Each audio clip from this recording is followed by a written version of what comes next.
Time tiger తోటే start అయింది నా కల్చర్. మా ఓన్ ల్యాండ్స్ ఉన్నాయి, వాటి ముందు స్టార్ట్ చేసాము. తర్వాత ఈ వెనమే వచ్చాక కొంచెం కల్చర్ పెంచుకుంటూ వచ్చాం. కొద్ది కాలం ఫిషింగ్ చేశానండి. ఫిష్ సీడ్ చేయటం, ఫిష్ చేశాను, కానీ అంత సక్సెస్ఫుల్ మా ఏరియాకి అంత సూటబుల్ కాలేదు.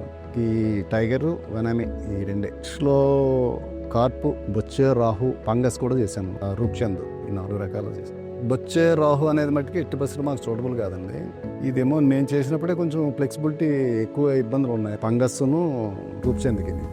అంటే మేము ఇది కూడా ఒక కారణం ఏంటంటే దీనికి ఎక్కువ అలవాటు పడి ఉండడం టైగర్ కల్చర్కి, షింప్ కల్చర్కి. ఆశాజనకంగా ఉంది అంటే ప్రస్తుతం పూర్తిగా అని చెప్పలేము. ఈ ఎక్కువ ప్రాబ్లమ్స్ ఎక్కువ ఉన్నాయండి, కల్చర్లో ప్రాబ్లమ్స్ ఎక్కువ ఉన్నాయి. ప్రైస్ కూడా వాళ్ళ ఇష్టం, ఒక్కొక్క టైంలో ఒక రకంగా ఉంటుంది. కల్చర్ స్టార్టింగ్లో ఒక రేట్ ఉంటుంది, మళ్ళీ కల్చర్ స్టార్ట్ అయిన తర్వాత మళ్ళీ ఇల్లింగ్ వచ్చే టైంకి మళ్ళీ ఒక ప్రైస్ ఉంటుంది.